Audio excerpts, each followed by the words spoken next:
This is your News Source Evening Bulletin for today, Friday, the 11th day of June in the year 2021. I'm Gordon Mosley. Here's what we're tracking tonight. Expressing concern and worry that a woman was arrested earlier this week for forging a COVID-19 vaccination card, the Health Minister, Dr. Frank Anthony, today made it clear that persons caught forging COVID-19 vaccination certificates will face the full brunt of the law.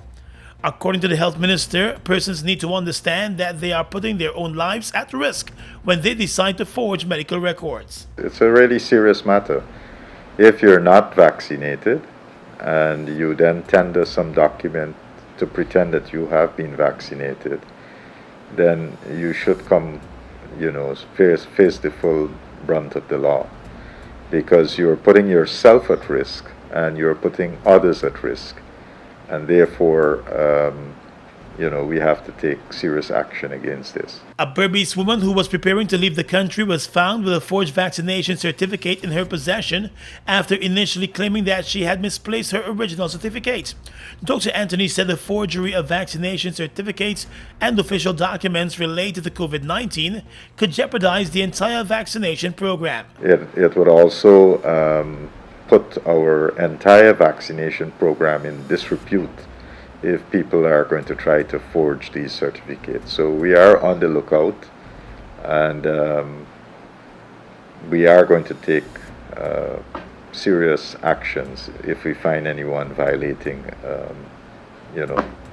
trying to forge documents and things like that. The Ministry of Health is reminding citizens that the COVID-19 vaccines are free and are available in every region.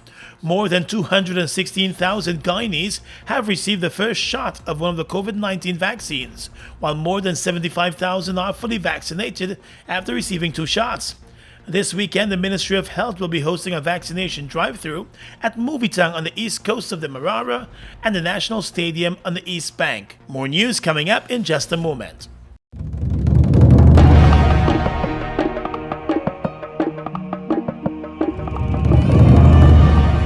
What's our purpose? Together we rise. For our community, our customer, and our country.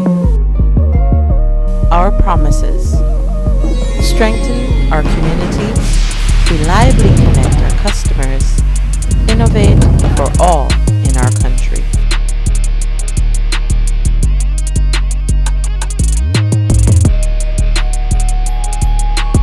Together we rise.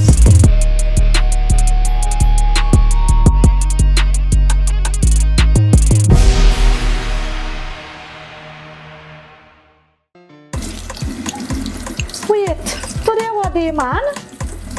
You know what? Maybe it's up to go and get a vaccine sometime soon. Let me check this book. The book there, man. Oh, shucks, me almost forget the second dose. Me got to go take me second dose of the vaccine. Me got to go now.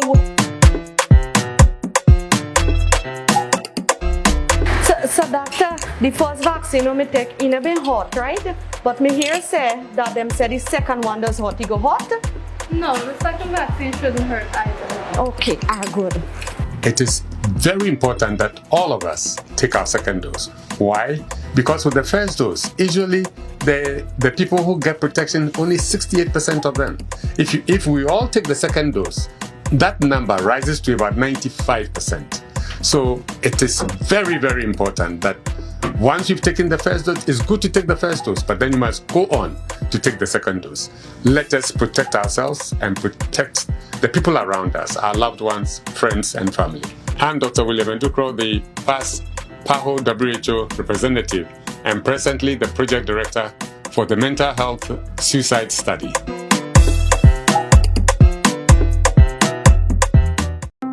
It's one of your biggest goals, getting your own home, where memories are made, where happiness lives. You may feel that home ownership or renovation is beyond your reach, but we at Republic want you to know that there's always a way. Ask us about our suite of mortgages. Let's help make your housing wishes come true. Or advise on how the equity in your existing home can finance other dreams and goals. Call or go online to learn more. GWI introduces CAP, their customer assistance promotion that offers massive discounts. For a limited time, get 50% off all reconnection fees and another 50% off your entire bill. If your service was removed or you've reconnected on your own, GWI is offering yet another 50% discount off all tampering and replacement fees. Wallet-friendly payment plans are also available. So tap into GWI's customer assistance promotion by visiting any GWI office and avoid them taking legal action. CAP only applies to customers whose services were disconnected or removed prior to 2021. For more information, call 227-8701 or WhatsApp 620-1667. Water is life. Save it. Mobil 1 is more than oil. It's many oils. It transforms at the molecular level. When cold, it's thicker than honey. When hot, it's thinner than water. Mobil 1 adapts and readapts to last longer. 16,000 kilometers between oil changes. That's your engine evolved. Sol Guyana is the authorized distributor of Mobil lubricants. Let GBTI make your dreams of owning a home a reality. Buy or build your home with us. Let us help you to completely outfit your home and make it move-in ready. Need to purchase land? We finance that too. Benefit from our 10% down payment and interest rates as low as 4.25%. Calculated on the reducing balance with up to 30 years to repay. Switch your mortgage to us and learn about benefiting from the equity in your home. Invest wisely. Apply online or call your branch to schedule an appointment. GBTI, we see Guyana through your eyes. Mom, what are you doing with GPL on your list? Child, you forgot I have to pay GPL? You got time with GPL? I have to keep these lights on. The customers who think in that manner and refuse to honor their obligation to GPL are obviously not playing their part in ensuring quality service delivery. So, I will continue to pay my GPL bill on time, every time.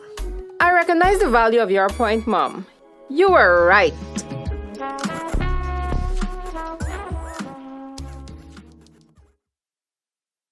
We are legions of men standing strong, but never too proud to stoop and help someone. We must send a clear signal to all.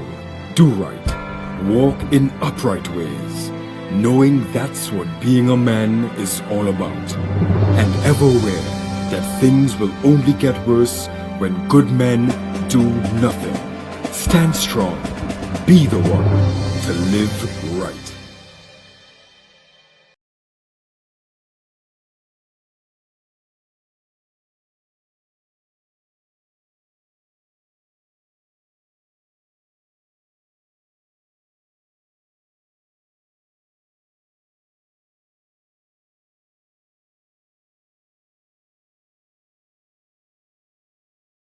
This evening, the Guyana Defense Force is informing citizens across the country that soldiers from a number of countries are in Guyana for Operation Trade Winds, a military training exercise.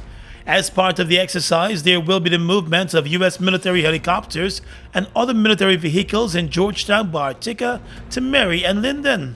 The GDF said members of the public should not panic or be alarmed at the sighting of the movement of military vehicles in various communities, since it's all part of the exercise. There will also be the movement of military personnel in the communities during their training. The military exercise has brought together troops from Belize, Bermuda, Bahamas, Brazil, Canada, Colombia, the Dominican Republic, France, Mexico, the Netherlands, Suriname, Trinidad and Tobago, the US, and Guyana. The United States is the sponsor of the training exercise. On the police blotter, days after being taken into custody for the murder of his mother, 24-year-old Linden resident Hosea Ajidai collapsed and died this morning. The man was being held in police custody in the inquiry's office at the Mackenzie police station. According to the police, this morning he complained about feeling unwell and was rushed to the hospital moments after he collapsed on the table. He was pronounced dead on arrival at the Mackenzie hospital. On Tuesday, the battered body of his mother was found in their Caracara Mackenzie home. The 56-year-old woman was found beaten to death on a bed in the house with a door on top of her. The son was immediately arrested and was first taken to the Linden Hospital for medical checks since he is known to be mentally unsound, before eventually being transferred to the Mackenzie police station as the investigation into the mother's death was conducted. He was expected to face the court in the new week as the police were still awaiting advice from the Director of Public Prosecutions. The mother, Wanda Wilson, also suffered from mental illness, according to persons in the area. The two were the only ones who lived in the Caracara house. Her body was discovered after several calls to her phone went unanswered, and the son repeatedly told persons in the area that she was sleeping. The persons in the area said the two were heard often in loud arguments. It was also suspected that the mother was regularly abused by the son. In the world of politics, Central Executive Member of the People's National Congress, Dr. Richard Van West Charles, has expressed his intention to run for the PNC leadership position once he's nominated. Incumbent leader and former President David Granger has not yet indicated whether he intends to seek a third term as leader of the People's National Congress. But Van West Charles said he is prepared to take over the leadership of the party once the membership entrusts him with that position. Dr. Richard Van West Charles is the son-in-law of founder of the PNC and late President Forbes Burnham. He joins former PNC General Secretary Aubrey Norton, former Region 10 Chairman Sharma Solomon, and opposition leader Joe Harmon in expressing willingness to serve the party in a top leadership position once nominated. Chairwoman of the party, Valda Lawrence, is also expected to contest for the leadership position, but she has not yet officially announced that intention. While the party's Congress is long overdue, no date has been set as yet for the event to take place to elect a new party leader. Current leader David Granger has come in for harsh criticism from members and supporters from the party for his handling of the post-election events in 2020. He was also criticized when very senior functionaries of the party were omitted from the parliamentary list last year. Let's tell you now that the British government has announced the appointment of Jane Miller as the new British High Commissioner to Guyana. Ms. Miller will also serve as a non-resident British ambassador to Suriname. She's expected to take up her post in Guyana in July. According to a statement from the British Foreign Office, the newly appointed High Commissioner to Guyana has spent the past 6 years working in Tanzania, her most recent position being that of the Deputy Head of the Department of International Development Tanzania office. She previously served in the same office as the Human Investment Team Leader. The previous British High Commissioner to Guyana served in the post for more than 5 years. In the courts, the 22-year-old Lusignan prison data entry clerk who was busted with a quantity of marijuana in an insured drink bottle has been charged for drug trafficking. The young man, Joshua Sugdio, appeared in court on Thursday, and he pleaded not guilty to the charge that he had 80 grams of marijuana in his possession for the purpose of trafficking. He was granted $50,000 bail and ordered to return to court on the 8th of July. Sugdio was heading into his job at the Lusignan prison when a mandatory search of his bag unearthed a marijuana-filled Ensure bottle. He was immediately taken into custody. The young man has only been on the job for the past 2 months, and he previously worked at the Guyana Revenue Authority. At Sash Financial, we create strategies for strengthening business and personal finances while helping our clients to build sustainable wealth. Our financial and business consultancy services are uniquely tailored to ensure every client receives quality packages and optimal results. Our financial services include financial reporting and analysis, financial status assessment, internal audits, bookkeeping and records management, financial planning advice, tax returns. Our business advisory services are related to business plans, business startups, operational improvement, business management, document preparation, procedures development, efficient marketing. Call or WhatsApp us today for your free consultation on telephone number 592-665-6045. Sash Financial, strengthening businesses, building wealth.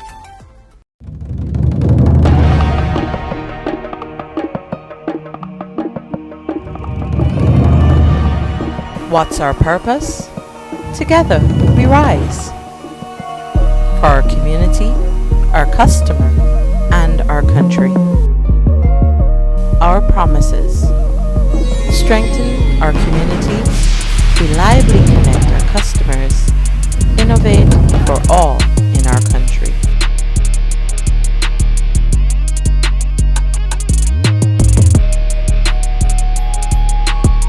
Together, we rise.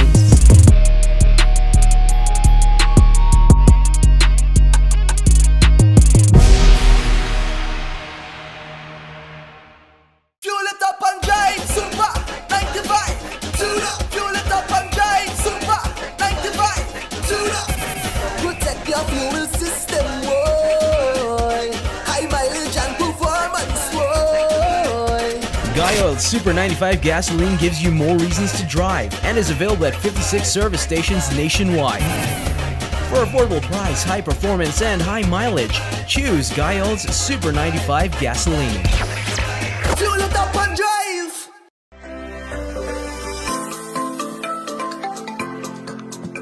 My name is Nigel Dharamlal. I'm the Minister of Local Government and Regional Development. Today I had the opportunity of getting vaccinated. I took the first dose of AstraZeneca. The process has been very seamless.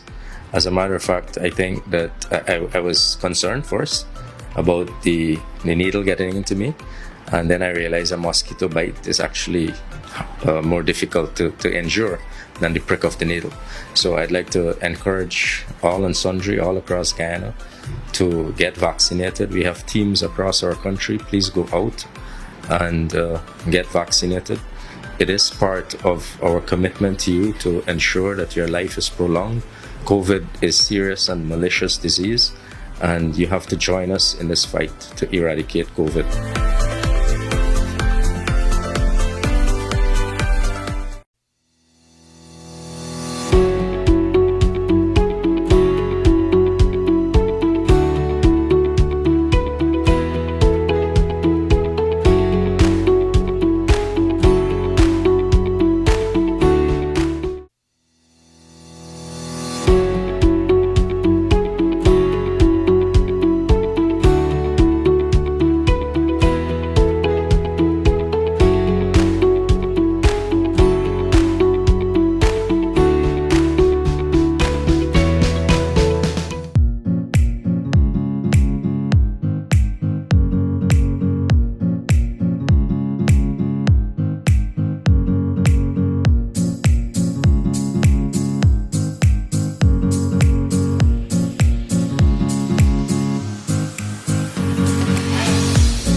Across the region tonight, Barbadian Prime Minister Mia Mottley is using the weight of her office to urge financial institutions in the island to give the indebted cash-strapped formerly at workers a break on their loan repayments.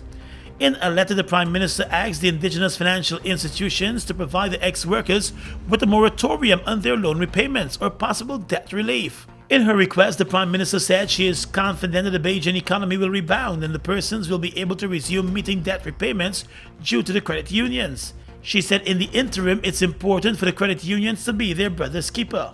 In response to the Prime Minister's request, the Secretary of the League, Suzanne Fitt, wrote the island's 30 credit unions this week, alerting them to the Prime Minister's request of the movement and asking them to give it due consideration. The formerly at workers have been in financial limbo for over a year, having been denied severance and some other payments due to them from the Antigua-based carrier, which was placed in administration by the Gaston Brown government in Antigua and Barbuda. In Trinidad and Tobago, the Ministry of Health's new vaccine rollout system there has been described as a failure and is being heavily criticized across the islands for falling flat as it did not deliver the much anticipated injection of hope into the panicked population demanding COVID-19 vaccines. The Trinidad Guardian reports that in the midst of an overwhelming call for the Ministry of Health to account for the second consecutive day of chaos and confusion which reigned at designated health centers across the islands, the Health Minister and the Chief Medical Officer both maintained a deafening silence. It was only on the 9th of June that the Health Minister in Trinidad announced a new alphabet system to be implemented, which would see persons whose surnames fall into the various blocks of 5 letters being accommodated.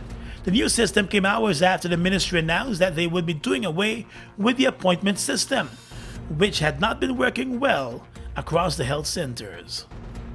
And finally tonight, international news.